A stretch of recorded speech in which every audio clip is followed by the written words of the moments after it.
Ele nasceu em Cuiabá. Com apenas 13 anos, já esbanjava talento e foi para Araçatuba, interior de São Paulo, se aprimorar no esporte. Hoje, com 33 anos e 2 títulos mundiais, o jogador de futsal Vinícius Teixeira vai deixar saudade. Ele quer parar. O corpo já sente essa diferença, Vinícius? Sente. A recuperação não é a mesma. A gente tenta compensar com outras coisas, mas vai ficando cada vez mais difícil. Aí eu queria deixar uma imagem de que nosso esporte, né, é um esporte que passa bons valores, né, de respeito, de competição sana, competição leal, de respeito mútuo, disciplina também. Vinícius acredita que o futsal continuará trazendo muitas medalhas ao país e cita algumas promessas do esporte. Aí eu gosto muito do Diego, que joga na Crona de Joinville. O Gé, acho que já é uma realidade, não posso considerar ele uma promessa, vamos dizer assim. Mas tem muitos jogadores. Através do futsal, o atleta morou na Espanha e na Rússia. E agora, casado há 7 anos e com 2 filhos, pensa muito em estabelecer residência fixa fora do Brasil. Mas, se depender dos fãs, ele ficará por aqui mesmo. Atenção, alunos, desliguem os celulares porque a Escola do Amor Inteligente já começou. Ele queria uma Amélia. Eu quero me ver obedecido. Pra que eu tô entrando nessa relação? Eu vou fazer o quê? Eu tô aqui pra lavar, passar, cozinhar, pra fazer o quê? Mas ela era uma mulher de verdade. Não era assim que eu ia conseguir o respeito dela. Então, a partir do momento em que nasceu respeito pelo espaço do outro também, a coisa fluiu. E ainda, o que fazer quando o ex fica rondando? Numa noite ele falou, se você não ficar comigo, eu vou te matar.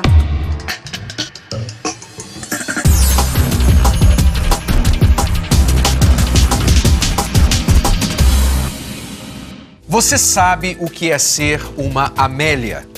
Talvez você pense logo que cozinhar, passar roupa, cuidar da casa e dos filhos lhe torna uma mulher Amélia. Mas hoje vamos ensinar que ser Amélia vai muito além do que aquilo que você faz. Ser uma Amélia não faz bem nem a ela mesma, nem ao seu marido e os filhos. E exatamente por muitas mulheres não entenderem bem o que é ser Amélia, é que muitas têm se tornado uma sem mesmo saber. Acompanhe.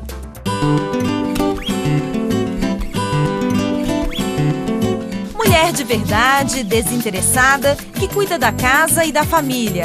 Quem seria essa mulher com tantos atributos?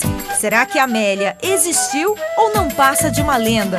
Nunca vi fazer tanta exigência, nem fazer o que você me faz.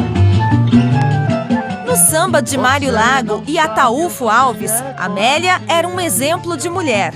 A letra de 1942 faz uma comparação entre a mulher de verdade, companheira de todas as horas, e a outra que só pensava em luxo e riqueza. Você só pensa em luxo e riqueza. Tudo que você vê, você quer comprar. Mas o que a Amélia tinha de tão especial para a época? São vários aspectos que podem ser discutidos na letra dessa música. Uma é a questão mesmo do companheirismo, né, de uma mulher em confronto com a outra mulher que tinha muitas exigências, que era muito vaidosa, né, que gostava de luxo, em contraposição à Amélia, que era aquela mulher que aparentemente é mais submissa, né, que se dedicava muito com grande afeto, né, à vida doméstica e à vida do marido.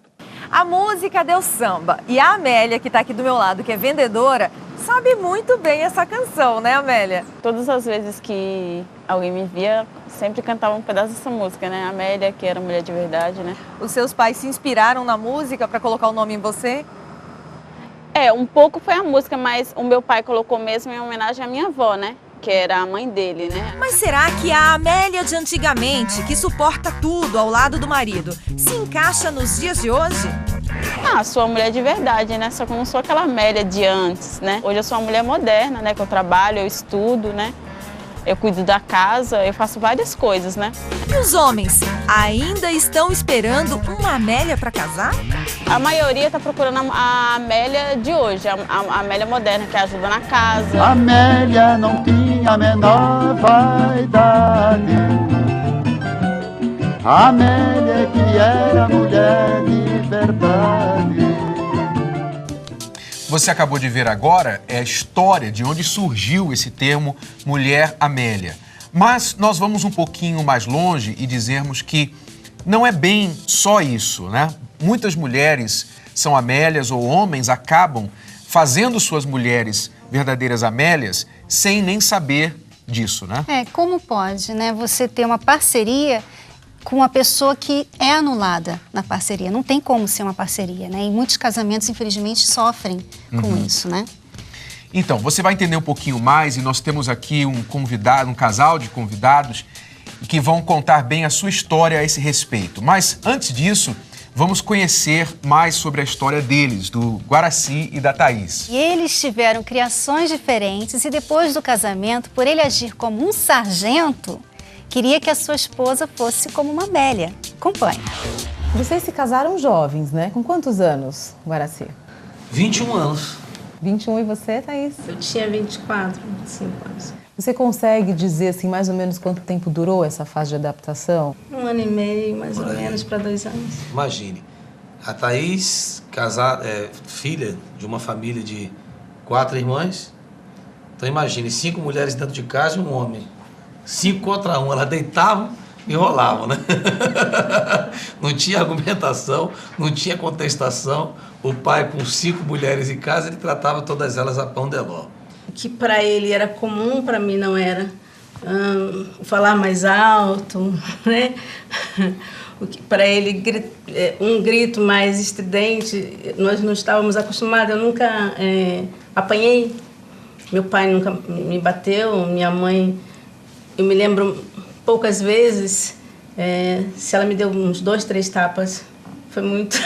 Mas, por favor, registre nos autos que comigo também ela nunca apanhou nada. Não, também não. Então nós viemos de bagagem bem diferente, né? E eu sempre fui muito fiel à minha personalidade, sem me dar conta de que às vezes eu estava ultrapassando alguns limites que naturalmente acabavam ferindo a Thaís. Primeiro veio o susto de namorar um e me casar com outro. Quem é essa pessoa? E aí eu tentava conversar com ele, mostrar para ele que aquilo não era legal, que ele não estava me fazendo feliz. O que é que vai acontecer? Para que eu estou entrando nessa relação? Eu vou fazer o quê? Eu estou aqui para lavar, passar, cozinhar, para fazer o quê? Só que nessa bagagem que eu estou te falando, eu via minha mãe lavando, passando, cozinhando com muito prazer. Cuidando da minha casa, cuidando das minhas irmãs, cuidando da roupa do meu pai, cuidando de tudo, da comida, com muita satisfação e sendo muito feliz. Então, eu poderia, sim, muito bem cuidar de tudo isso e lutar, então, pela outra parte. E, de fato, o início foi complicado, foi. Se você me perguntasse hoje, assim, qual é o segredo para a longevidade de um casamento? Naturalmente, a maioria das pessoas que querem fazer o politicamente correto, iam fazer biquinho, né? Virar o pescocinho e dizer assim, é o amor. Eu vou dizer pra você que não é. Mas vai ter que responder essa daí, então. É porque é o seguinte, é uma coisa muito interessante, né?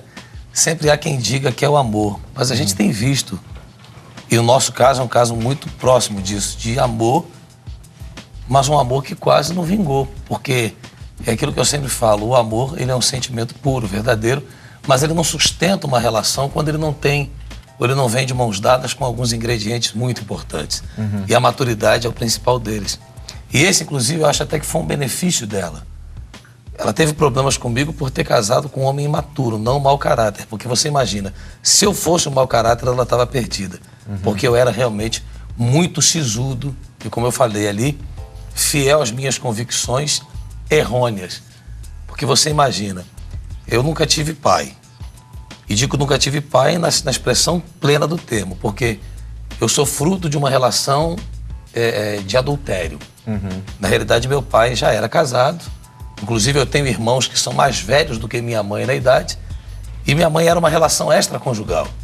Então, até os meus 4 anos de idade, ele aparecia para trazer dinheiro e dar 5 minutos de atenção.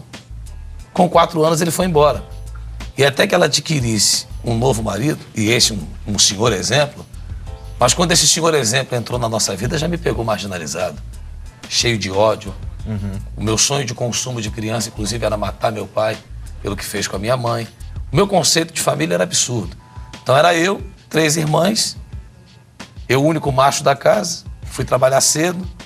Em meio a isso também conheci as drogas, enfim, uma cabeça distorcida. E entrei num casamento com ela, amando, mas escravo de uma imaturidade que não me deixava pagar o preço.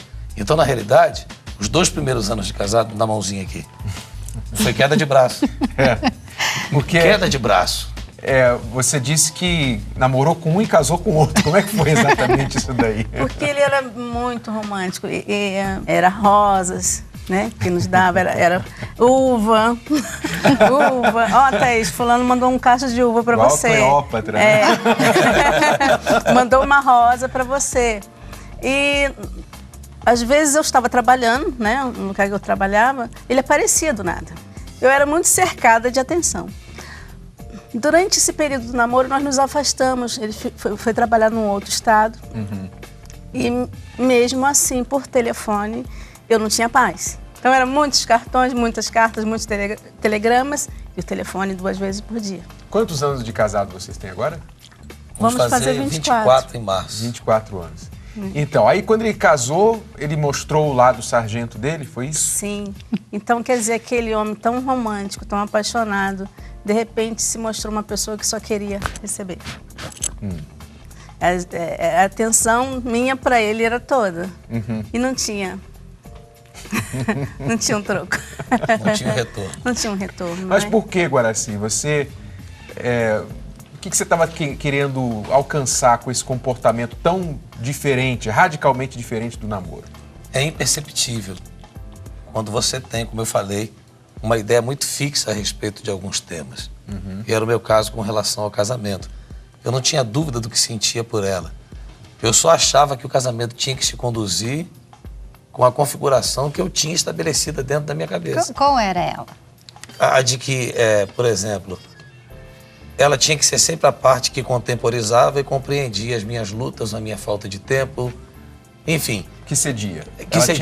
Ela tinha que ceder indistintamente, ainda que fosse um direito constituído, o que ela estava requerendo. E se houvesse uma contestação, eu saía do sério. E até seduzido por um péssimo exemplo que eu tinha no casamento, mas que era uma referência para mim em outras situações. Então, eu fiquei cego, a princípio, com relação ao casamento, quando eu encontrava nessa pessoa uma referência em outras coisas tantas. Eu não me dava conta de que se eu o imitasse, eu ia jogar meu casamento fora. E quantas vezes eu até cheguei a dizer para mim mesmo, eu não vou ser assim. Mas foi uma coisa automática, que eu tive que me moldar e me moldar muito para não perder a minha família. Quer dizer, um ponto importante que você está tocando é essa questão do modelo, né? Que é muito comum, especialmente para uma pessoa que, às vezes, como no seu caso, você cresceu sem ter aquele modelo, aquela referência de pai. Ao contrário, com muito ódio, muita raiva. Aí você encontrou um amigo que você considerava, esse é o cara, você admirava ele por outras coisas, mas o casamento dele não era um bom exemplo. E aí você acabava traduzindo para o seu casamento aquilo que você via nele. E muitas pessoas cometem esse mesmo erro, tanto homens quanto mulheres, né? Eu não cheguei ao nível de destempero dele com a esposa. Mas a filosofia, né, do que é o homem dentro do casamento, de alguma maneira eu acabei adotando naquele início. Realmente foi complicado. Você lembra, Thaís, algumas dessas circunstâncias, dessas quedas de braço que ele falou? Olha, me lembro. Eu fui acompanhar ele no trabalho dele, né, no que ele fazia. E nunca que ele quis me acompanhar em supermercado. Guaraci, no supermercado, não fazia isso. E nesse dia eu percebi que ele disse que ia comigo no mercado. Falei, você vai comigo? Vou. Hoje eu vou com você no mercado. Dentro do supermercado eu fui entender o porquê daquilo. O amigo também foi no supermercado. O tal? O tal. Ok. Levou a esposa e foi também. E pelo fato de nós não termos filhos, né? Esse casal tinha 2 filhos. Então eu tinha uma facilidade. Nós tínhamos uma condição melhor, né? Para me comprar as besteirinhas de casal sem filho. E eu observava assim, se eu pegasse uma marca X de arroz, ele olhava para o amigo fazia assim para ele. Ele trocava o arroz por uma qualidade inferior. Tipo assim, você tem que ensinar ela a administrar financeiramente porque ela esbanja. Então aquilo ali era uma aula prática, né? Ao vivo. Ao vivo e a Eu cor. vou ensinar ela como gastar o dinheiro, como não gastar o dinheiro. Só que não havia necessidade. Como é que você lidava com isso? Não, e a gente fica cego, desculpa, Cris. A Thaís é técnica contábil formada e a Thaís cuidava, inclusive, do crediário de uma grande instituição do Rio de Janeiro, uma rede de lojas. Ela era responsável pelo crediário. Então, a administração com ela tá tranquilo. E eu nem me dava conta disso. Pura e simplesmente para fazer valer a minha postura de macho. Ou seja, eu quero me ver obedecido. Quer dizer, o cara fica até cego, né? Cego. Aquilo que está na cara dele, que eram as suas habilidades de administração financeira. E a Que é o nossa que ela tira situação de era dentro, outra, que é nós não mais que precisávamos provado. fazer a economia que o outro casal fazia. E como você lidava com ele nessas horas? Eu me assustei com isso e comecei a falar com ele, mas levar para um outro lado, Cris.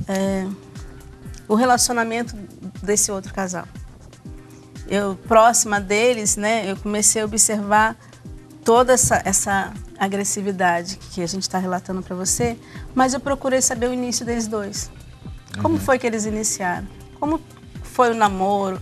Então foram coisas que eu fui analisando e colocando para ele. Então você não batia de frente com ele, não se rebelou contra essa atitude dele, você tentou, pelo lado mais suave, fazê-lo entender que estava errado? Mostrar para ele que ele estava errado. Que a nossa relação era outra, que ele não precisava me humilhar, porque às vezes eu era humilhada na frente de outras pessoas desnecessariamente.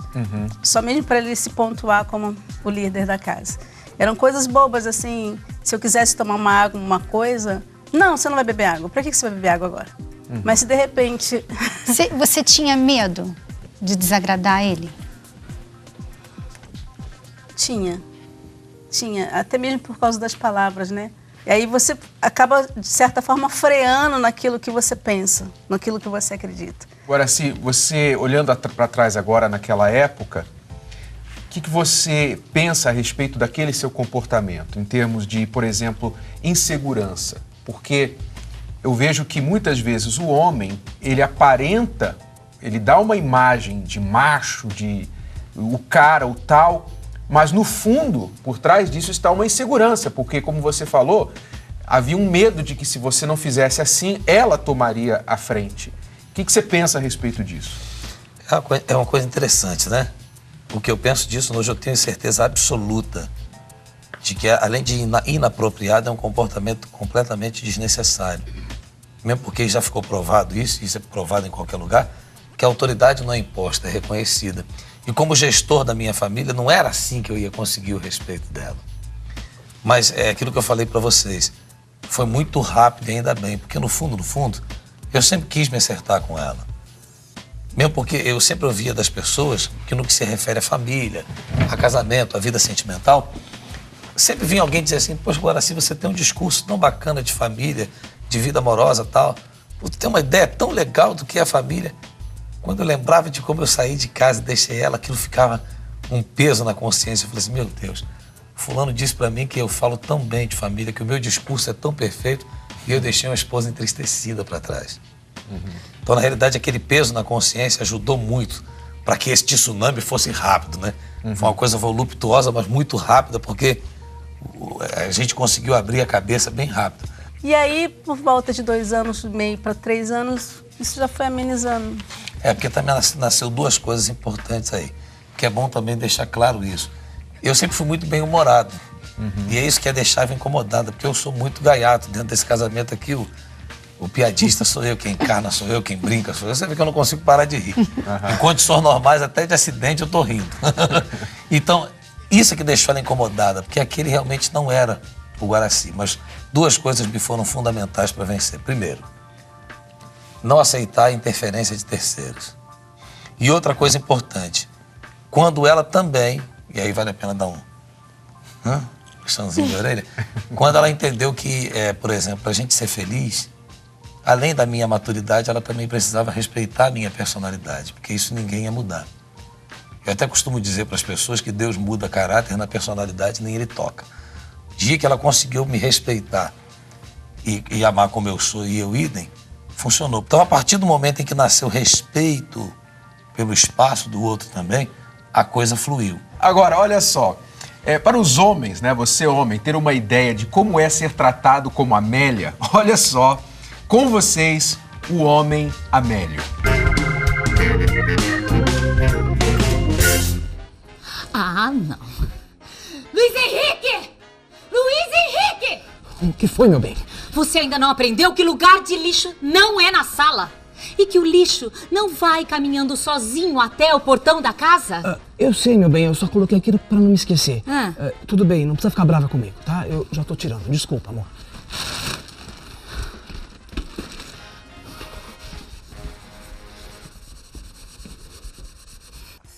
Claro, querida, pode ficar tranquila. Isso não vai mais acontecer, prometo.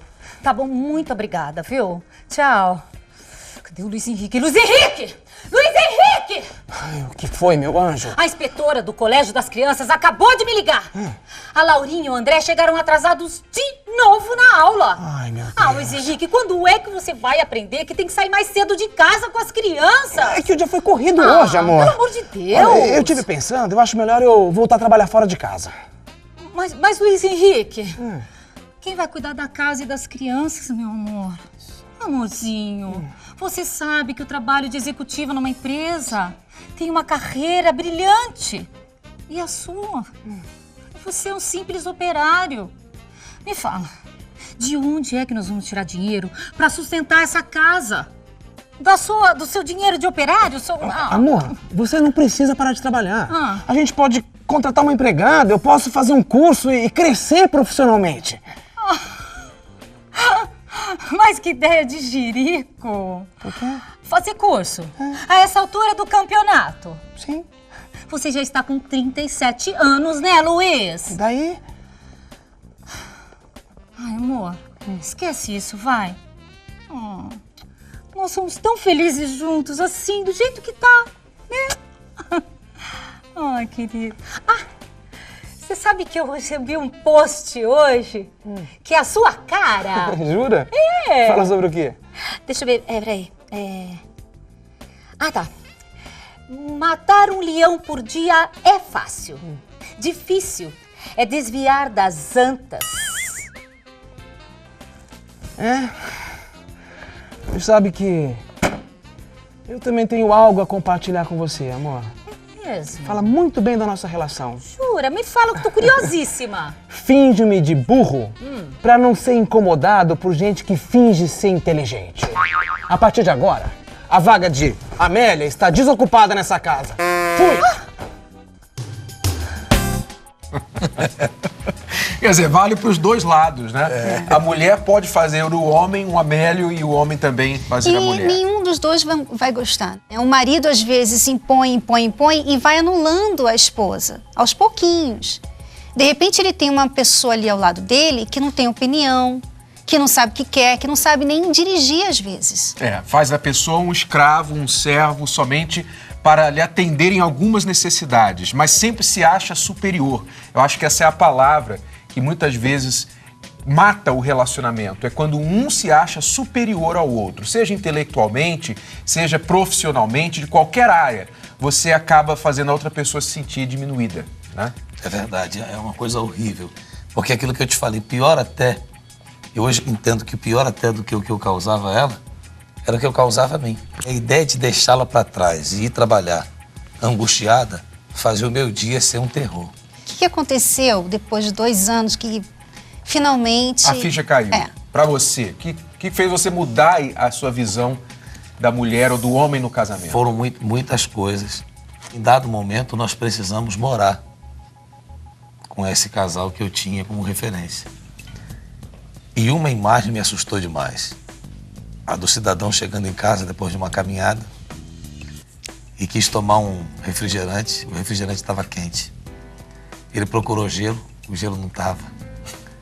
Ele pegou a garrafa do refrigerante e jogou na pia. Chamou a esposa de estúpida. E aquele vidro veio todinho em cima dela. Caiu pelo chão, eu até tentei ajudá-la a tirar do chão. Ela falou, pelo amor de Deus, não faça isso. Aí passou um filme na minha cabeça, muito rápido, né? De onde é que eu podia ir parar, né? E eu tinha certeza absoluta que aquele ponto eu não queria chegar. Porque eu amava. Eu não tinha dúvida do que eu sentia. O que eu precisava realmente era me enquadrar dentro da realidade do que é um casamento. Conversei com uma pessoa muito seriamente sobre isso. Joguei as cartas na mesa com ela. E uma palavra me bastou para a ficha cair. E eu não pedi perdão usando a boca. Mas mostrei no dia a dia um querer em mudar a situação. Uma busca pela evolução, pela maturidade. Porque o casamento pede um homem. Então não dá para insistir em ser um menino. Eu pergunto a você, Guaraci, não é muito fácil para o homem pedir ajuda, reconhecer, né? Isso não é só no casamento. Isso é até na rua, quando o cara está perdido, para parar no posto e pedir informação, para ele custa. Mas o que você acha que está por trás disso? Por que é muito difícil para o homem pedir ajuda? Ah, não tenha dúvida, seja ele quem for, é orgulho. Se ele não tiver a devida hombridade para admitir isso e jogar e descer do pedestal, ele não consegue mesmo, não. É orgulho. E orgulho de macho mesmo. Coisa boba, coisa pequena, coisa pobre. Que só com o tempo a gente acaba descobrindo e tendo coragem de reconhecer que isso. Às vezes ele passa anos sofrendo, né, por causa desse orgulho, porque ele acha que sabe, quando que com uma palavra de alguém um pouquinho mais experiente, né, que tem a dica para ele, ele poderia economizar anos de dor a si mesmo e a esposa. Por isso que eu falei que eu nunca aceitei a interferência de terceiros, mas orientação de alguém mais experiente eu tive que pedir. Quer dizer, eu acho que para concluir é a força negativa do estereótipo que a gente tem na cabeça, né? Ele tinha o estereótipo de que se a mulher fizer um pouquinho mais ou tiver um pouquinho mais de palavra no casamento, ela vai mandar. Quer dizer, você tinha essa figura na sua cabeça, tinha um exemplo errado de referência e aquilo fazia você até mal interpretar a sua própria esposa. Mas eu repito, coisa de menino, coisa de criança. Mas hoje você amadureceu. Ah, não tenha dúvida. Não tenha dúvida. Então hoje é Thaís, a mulher de verdade.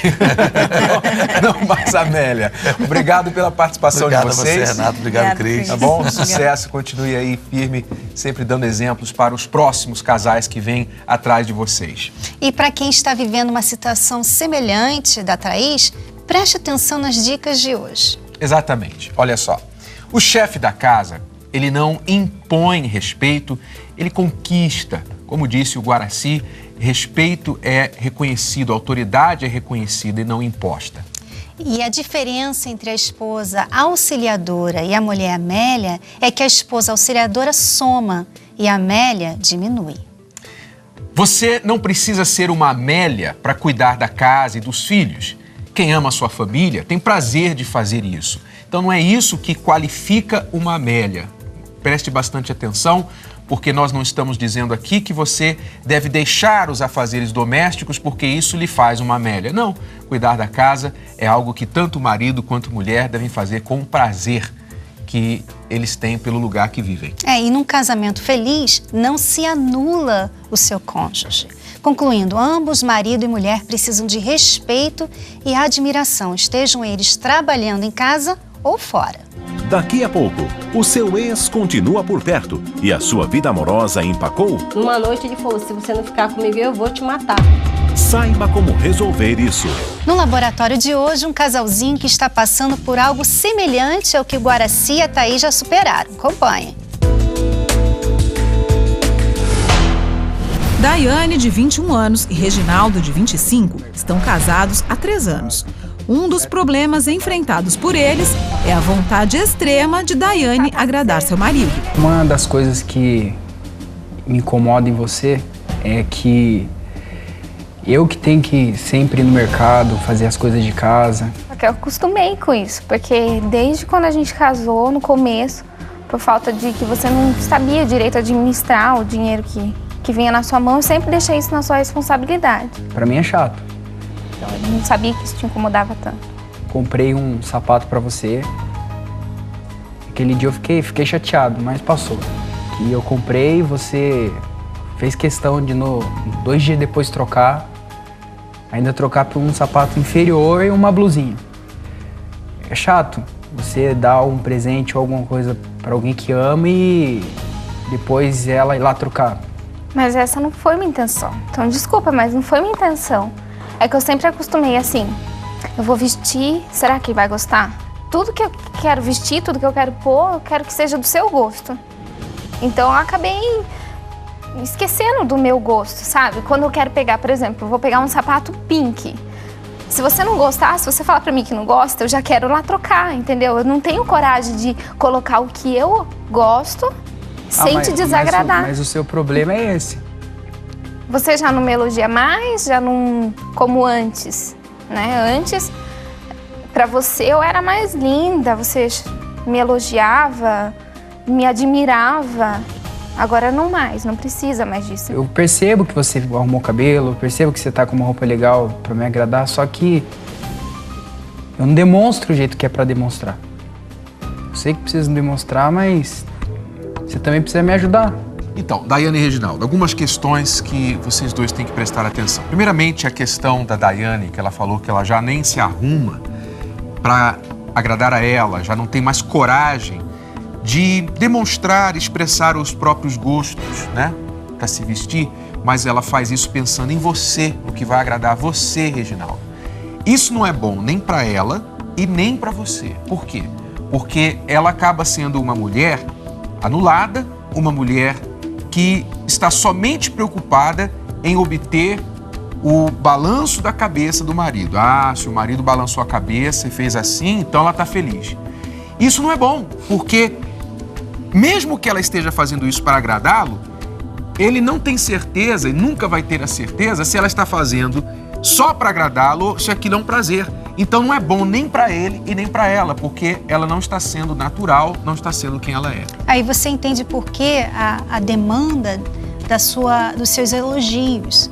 Porque é tão importante o que você pensa dela, o que você acha, que se você não dá elogio, se você não fala alguma coisa, ou só critica, né, a questão das coisas que ela faz que você não gosta, então aquilo acaba com ela.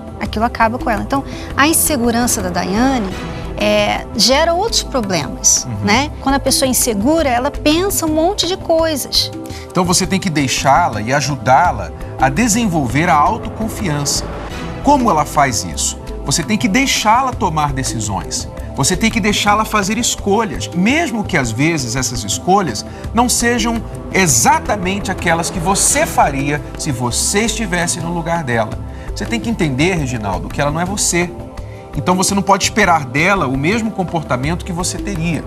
Deixe ela escolher. E quando ela fizer uma boa escolha, você tem que aplaudir, você tem que elogiar, você tem que mencionar, olha, gostei dessa roupa que você escolheu. Olha, gostei desse corte de cabelo. Gostei. Você tem que mencionar para que ela tenha essa segurança, ela veja, poxa, ele gostou e foi minha escolha. Eu nem estava pensando em fazer para agradá-lo, mas ele gostou. Quer dizer, ela está desenvolvendo a autoconfiança.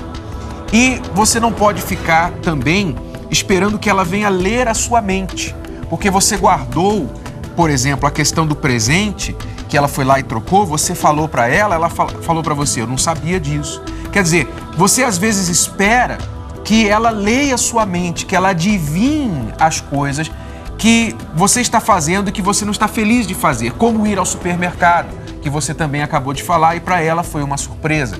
Então os dois têm que aprender a comunicar-se mais para saber o que está passando dentro do outro, né? Não esperar que o outro adivinhe. Vamos continuar assistindo, depois a gente volta. Já voltamos. Outra coisa, quando eu começo a conversar, que você trabalha à noite, tudo tá cansado, na hora que eu chego do serviço, você tá dormindo, tudo. Até você acordar, na hora que vai conversar, vou falar do meu dia a dia. Às vezes você vai lá, liga a televisão, daí você lá do quarto ou na cozinha falando. Aconteceu isso. Sabe, você não expressa, você não compartilha o assunto comigo. É como se você não tivesse interessado em saber. Eu já não durmo com você porque você trabalha à noite. Então, um pouquinho que tem de tempo, eu quero conversar. Porque eu gosto de ver você conversar comigo. Eu admiro o seu jeito de falar. Mas você não sabe, tipo, parece que não dá importância pro assunto que eu vou falar. Geralmente é o homem que deixa a toalha jogada, que deixa a cueca jogada, ou chinelo, depois do banho ou antes do banho. Então eu acho que você tem que mudar um pouco nisso também. Eu pego um objeto que eu falo, não, deixa esse negócio aqui. Não, tira, deixa ele aí, porque eu quero que ele fique aqui. Eu viro as costas onde está o objeto, ou dentro da gaveta, ou dentro do armário, mas não tá no lugar que eu deixo. É uma distração, que às vezes eu vou fazer, sei lá, eu tomo banho, já vou mexer na panela, acabo esquecendo da toalha lá, alguma coisa assim, mas eu vou mudar. Tô aqui porque eu acredito nesse relacionamento, eu sei que é tudo que eu quis, entendeu? Você é carinhoso, cuidadoso comigo, só não, eu amo você. Por mais lutas, problemas que a gente já enfrentou junto, a gente sempre passou por cima de tudo. O que aconteceu e o que está acontecendo, com certeza a gente vai superar, porque a gente já superou coisa pior. E acima de tudo, eu te amo. Por isso que a gente está aqui, pra resolver o que tem que resolver. Bom, ainda bem que você veio com essa disposição de resolver. Agora eu tenho 2 palavras para você. Presta atenção. Reginaldo, né? Reginaldo e Daiane. Reginaldo, 2 palavras para você. Primeira, radical. Segunda, sistemático. São 2 adjetivos que descrevem você. Você é radical e você é sistemático. 2 adjetivos que funcionam bem em muitas áreas da sua vida. Eu imagino que no seu trabalho, mesmo na sua vida pessoal, essas 2 qualidades, características te ajudam. Por quê? Porque você gosta das coisas certinhas, você pode até ser perfeccionista em certas áreas, e isso faz de você um bom trabalhador, faz de você uma pessoa responsável e muito mais. Só que o lado negativo de ser radical e sistemático é que você, olha, desculpe, você enche o saco da tua mulher, porque você fica exigindo todos os detalhes. Se ela deixou a toalhinha lá, se ela não arrumou, se ela não fez aquilo, você acha defeito. Então você passou de ser o namorado que elogiava para ser o cara que acha defeito, porque é isso que o radical e o sistemático, o perfeccionista, faz muito bem. Ele é expert em achar defeito nos outros. Porque ele acha que é impossível aquilo, porque ele se tivesse no lugar da outra pessoa, não faria aquilo. E quando você ignora o dia dela, quando você ignora as conversas que ela tenta ter com você, você também contribui com essa insegurança dela. Então, é como nós estávamos falando anteriormente. Às vezes o marido faz a esposa uma Amélia sem querer. Ele não quer que ela seja uma Amélia, mas a maneira que ele trata a esposa, ela fica sem opinião, ela não tem sugestão nenhuma, ela não tem personalidade, ela não tem nada. Ela fica ali e só tolerando por amor. E a Daiane falou que vai mudar, né? Eu até acredito, Daiane, que você vai fazer um esforço, você vai melhorar em algumas coisas, como também o Reginaldo vai melhorar em algumas coisas se ele seguir os conselhos que nós estamos dando aqui. Só que vocês 2 praticamente serão o que vocês são. Você, Daiane, é mais avoada, você não é tão sistemática, radical quanto ele, e ele sempre vai ser radical e sistemático. O que vocês têm que fazer? Vocês têm que se equilibrar. O Reginaldo tem que pegar mais leve, Reginaldo. Ela pega mais leve, dá um desconto. Ela é jovem, tem 21 anos. Poxa, não é assim. Você tem que... Se você no início do casamento já está assim, vocês não vão ficar casados por muito tempo. Vocês têm que aprender a dar desconto um para o outro. Vocês são jovens de idade e jovens de casamento. Então, muita paciência, tolera. Se você vê alguma coisa que você não gosta, senta com calma e fala. Não destrói a tua mulher com palavras.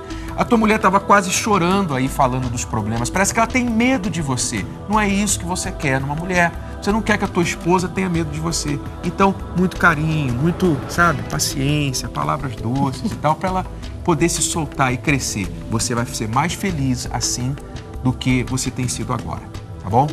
E Daiane, procure ser mais segura, né? Invista em você, nos seus talentos, desenvolva talentos, aprenda mais coisas. Não fique pensando que só ele sabe, só ele faz bem as coisas. Tente desenvolver você também, porque isso é importante também até para o relacionamento, além de você, tá bom? Para você desenvolver a sua segurança, tá bom? Então, o que fazer quando o ex-namorado fica ligando, frequentando os mesmos lugares e falando com os mesmos amigos, hein, Renato? Pois é fácil. Basicamente, você que tem os mesmos amigos que o seu ex, se esses amigos são realmente amigos, eles vão deixar aquele relacionamento que está sendo nocivo a você e ficar somente com você, ou então deixar você ficar com ele se vocês estão tendo problemas. Quer dizer, você não vai ter condições de ficar cortejando os mesmos amigos. Telefone, troque o número. Lugares de frequência, troque os lugares. É assim que você começa a limitar e evitar a invasão indesejada. E quando o ex não toma nenhuma atitude para reatar e nem deixa você seguir em frente, o que ela pode fazer? Bom, você tem que decidir seguir em frente. Você mesmo tem que decidir, né? Se não tem como reatar o relacionamento com alguém que você não quer, então deixe bem claro isso e não fique entretendo esse tipo de esperança, né, da outra pessoa. Ou parada, né, no tempo, né, esperando alguém se decidir. E quando se tem filhos com o ex e ele usa isso para controlar, sabe? O contato. Isso é bem um pouquinho mais complicado. Mas, por exemplo, você tem que ser um bom pai ou uma boa mãe. Você não deve falar mal do seu ex para os filhos, né, fazer de chantagens e tal, encher a cabeça dos filhos falando mal do pai que separou, da mãe que separou, mesmo que ele esteja fazendo isso com você, falando mal de você para os filhos. O seu contato com o ex deve ser estritamente para tratar de assuntos sobre os filhos e sempre bem racional, nada de emocional, nenhuma viagem ao passado, nenhum tipo de envolvimento emotivo com o que passou entre vocês lá atrás. Mas existem pessoas que não aceitam o fim do relacionamento e se no começo tudo eram flores, o final pode ser um filme de terror que deixa traumas para o resto da vida. Acompanhe só.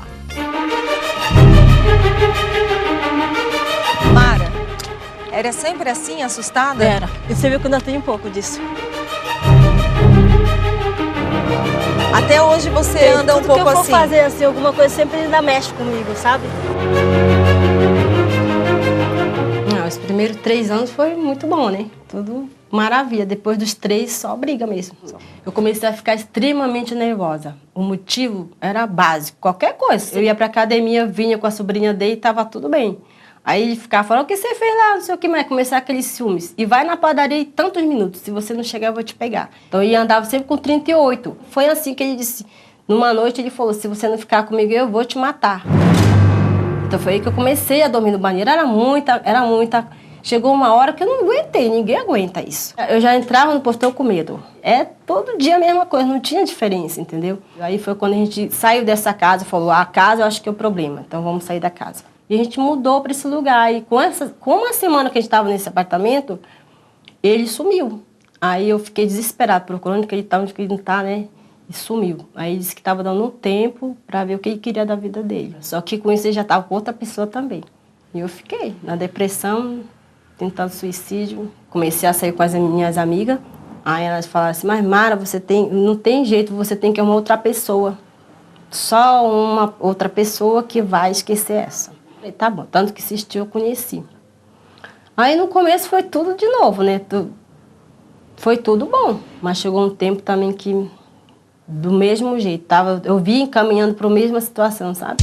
Aí eu engravidei, falei, essa a saída, né? Achando que ia ser uma filha, ia mudar tudo.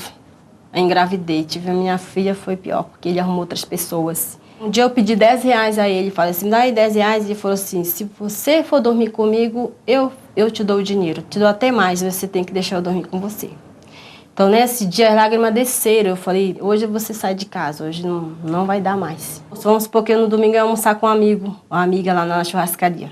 Mas quando a gente saía, abordava a gente, sabia? Então meus amigos falaram, Mara, você é uma pessoa problemática, ninguém vai querer ficar do seu lado desse jeito, ninguém. Depois disso você não se relacionou com mais ninguém? Não. Porque agora eu sou feliz, eu tenho como dormir, deitar na minha cama e falar, poxa, que legal, eu tô com a minha filha, não tem ninguém me ligando na madrugada no portão, que é a pior coisa, você não ter paz. Em breve nós vamos falar sobre pessoas que são assim, como a Mara, que elas acabam atraindo esse tipo de pessoa para si. Como você vê, ela saiu de um e entrou em outro. Mas o caso da Mara é apenas um entre vários que a mídia noticia toda semana. A situação é tão séria que pode chegar a extremos. Esses ex querem ter controle excessivo da vida do outro, fazem ameaças, chantagens emocionais e podem até partir para a violência, que muitas vezes acaba em morte. Veja só este caso. Espera aí.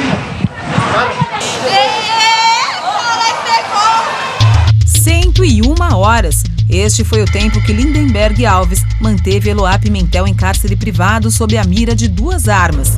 A polícia tentou negociar, mas inconformado com o término da relação, o jovem atirou na cabeça da garota e faleceu em 13 de outubro de 2008. Eloá tinha apenas 15 anos de idade. O réu foi sentenciado a 98 anos e 10 meses de prisão.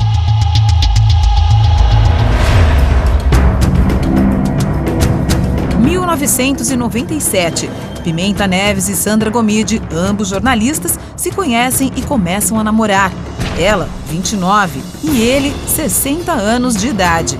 Quase 4 anos mais tarde, Sandra termina o namoro após registrar queixa de agressão contra Pimenta. O ex chegou a se desculpar e no dia 20 de agosto foi ao aras da família Gomide tentar a reconciliação. Sem sucesso, ele sacou do bolso uma arma calibre 38 e disparou 2 vezes contra a jornalista. Apesar de várias evidências que deixavam claras a culpa do ex-jogador de futebol americano e também ator O.J. Simpson, ele foi absolvido da acusação de assassinato da ex-esposa Nicole Brown e do amigo dela, Ronald Goldman. O episódio aconteceu em junho de 1994. O casal foi esfaqueado até a morte. Nicole havia chamado a polícia pelo menos 8 vezes nos anos anteriores, queixosa de ataques de violência doméstica.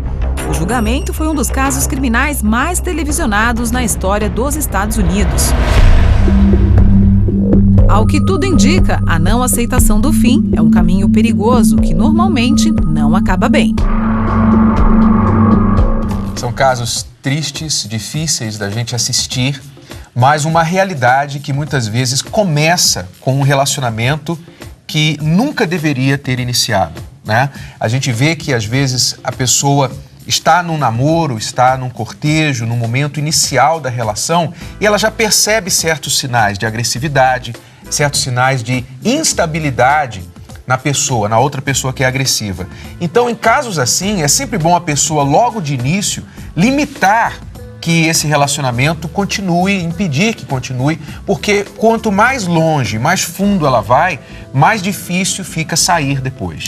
Por exemplo, você vê um sinalzinho pequeno de violência, você deve reportar imediatamente, porque se o seu ex é violento uma vez e não sofre consequências, então terão várias outras vezes. É convite para repetir. Então, o que acontece né? muitas vezes é que existem pequenos atos de violência, a pessoa vai relevando, e são coisas que não se deve relevar.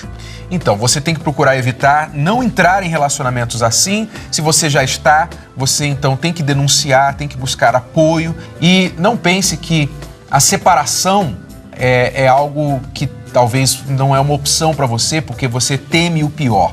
Há o que pode ser feito, há providências que você pode tomar para que essa separação seja segura. E é importante fazer isso antes da separação, porque muitos desses crimes que nós vimos foram exatamente depois que a pessoa decidiu separar. Então ela tem que se preparar para que aquilo aconteça de forma segura. Então você deve sempre ter um plano de escape, né? Exatamente, um outro apoio. Agora, mudando um pouquinho do norte para o sul, vamos falar daquele momento, vamos para aquele momento do programa que é para ser só de nós homens, mas que as mulheres também secretamente adoram. Vamos ao Papo de Homem.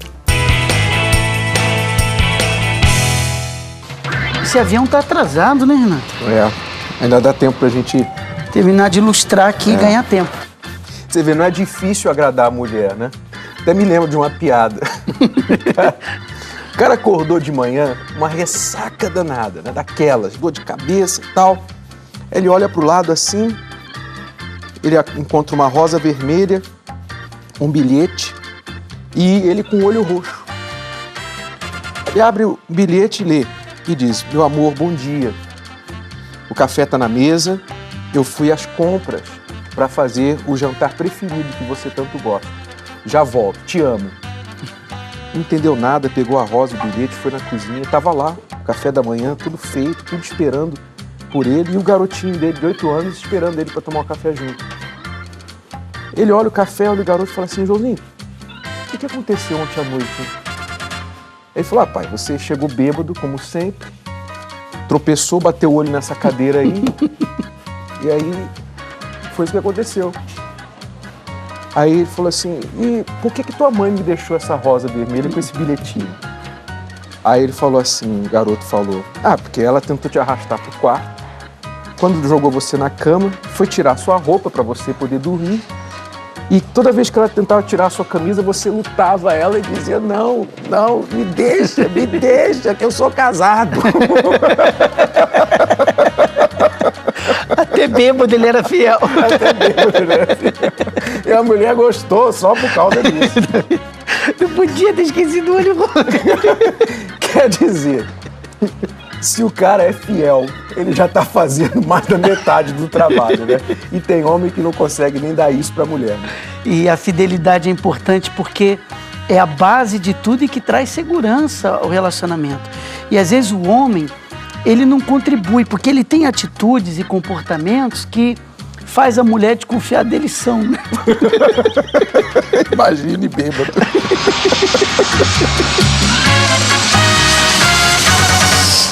As minhas piadas não são tão boas como as do Márcio, mas acho que o recado foi dado. Você é fiel. A mulherada prima muito pela fidelidade do homem. Não é tudo que elas querem, mas quando elas têm isso, né, já é um grande valor. É um grande valor. Bom, vamos então agora à revisão do que aprendemos hoje. O chefe da casa não impõe respeito, e sim o conquista. Você não precisa ser uma Amélia para cuidar da casa e dos filhos. Quem ama a sua família tem prazer de fazer isso. Num casamento feliz, não se anula seu parceiro. Se não há mais como voltar para o seu ex, então desligue-se dele ou dela, de todas as formas, e só mantenha contato caso haja filhos. Obrigado, alunos, pela presença e até a próxima semana. Tchau, tchau.